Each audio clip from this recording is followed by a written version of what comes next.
I'd like to take it further from here. Now, as Dr. Rajesh said, that we have a patient who needs a Toric IOL, and we know that what power of the IOL he needs, and we know that at what axis we need to implant the Toric IOL. So that is the steepest axis on which we need to put the Toric IOL to compensate for the corneal astigmatism. So to do that, we need to first mark the reference axis of 0 and 180 degree on the required eye, the right eye or left eye. So for this, various marking instruments are there. So we have this AIOC bubble marker, which is supplied by the Alcon people, along with the toric lenses. So it has a bubble in between. So what you need to do is you need to see that whether the bubble should be in the center when you're marking the 0 and 180 degree. And this is the electronic marker. But the technique which I love most is the marking on the slit lamp. So remember that the role of cyclotorsion always comes into play if the head is tilted or the patient is in supine position. So on slit lamp, you make the patient to sit on the slit lamp with the head straight, looking straight ahead. And then I rotate the slit beam, narrow it down.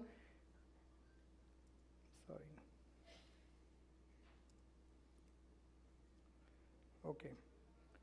So I narrow down the slit beam, rotate it horizontally. And now, instead of marking directly with the ink pen, I'm using a 26 gauge needle to scratch at the limbus. Now remember, this we need to do before we dilate the pupil. So here, I'm putting the scratch marks within 26 gauge needle. I'm putting the scratch marks on the other side. Now the advantage is that many times if you put the ink marks directly, they may fade away when you take the patient in the operation theater. So after that, you can augment these scratch marks with the dye which is put on the 26 gauge needle. And moreover, the another advantage is that you always get a very thin marks on the cornea. If you directly put with the ink pen, they are almost 5 to 6 degree marks which is there. So once you have this 0 and 180 degree reference marks, now when the patient lies down on the operation theater table, don't just flush the cornea with the BSS. Let it be dry, a little bit dry. So this is the Mendes degree gauge. And again, I'm using a 26 gauge needle, put slight ink on it, and I'm marking this is almost, I think it was 85 degree or somewhere. Yeah, 84 degrees. So on both the sides, you align with the 0 and 180 and then put marks on both the sides. And then use this, and this is my incision side, which is 20 degree in the left eye. And then you use this Boris meridian marker, put the ink on the undersurface, and join these two dots. Now you have very good thin marking, which is your steep axis, and wait for a few seconds, and then you can put BSS over the cornea. So now you have the steep axis where you need to align the Toric IOL. So now the technique which I love to implant IOLs is the hydroimplantation, which I described in 2010. It has a distinct advantage for lenses like Toric lenses, where even little bit amount of OVD remain behind the IOL optic can cause post-operative rotation. So see, we take off all the cortical matter.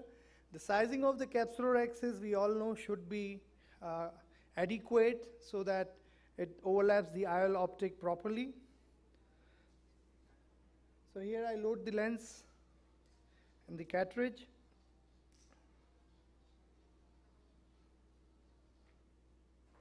And the irrigation cannula is there in the anterior chamber, and it lies over the IOL optic so that it prevents any inversion of the IOL.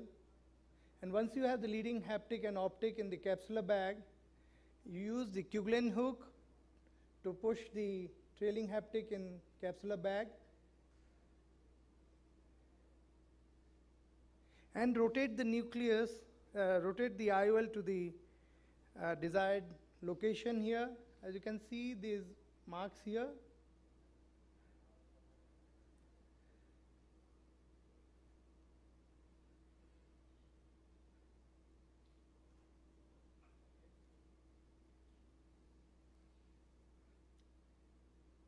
So I go ahead, and before putting it to the final desired location, I realize that the capsular X is a bit smaller. So I go ahead and give a snip here and enlarge it to the required size.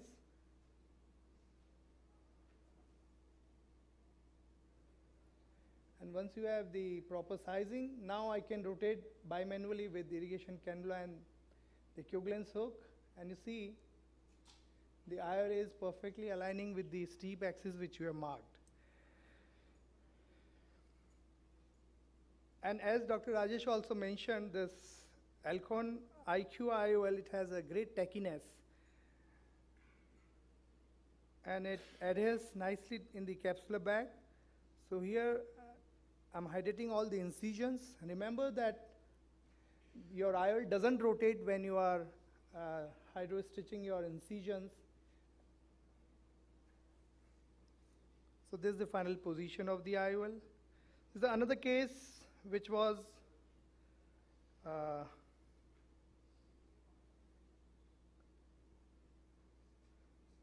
working.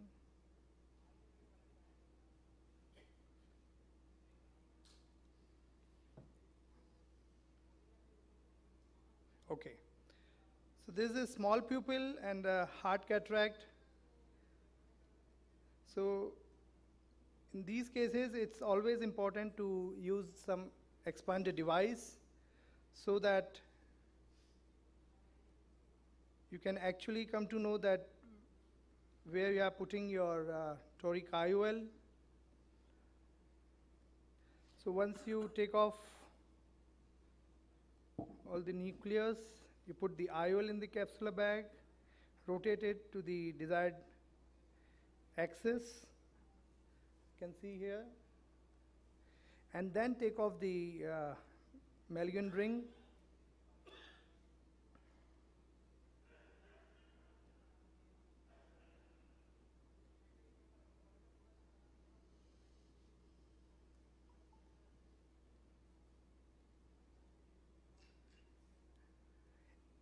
And if you are using OVD, it's important that you go behind the IOL optic, remain 20 or 30 degrees short of the axis, go behind the IOL optic, remove all the OVD thoroughly from behind, and then you finally align the toric IOL to the desired axis.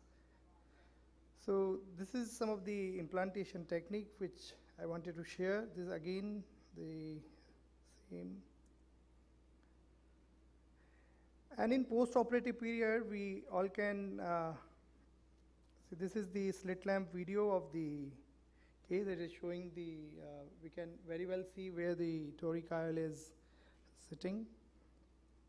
I think Dr. Sanjay will be covering how to assess the post-operative rotation and all those things. So with this, I'd like to end my talk here. Any questions at this stage about implantation and marking and anything, so that we can move ahead with Dr. Luthra, who will be dealing with the advanced techniques for increasing the accuracy of toric IOL.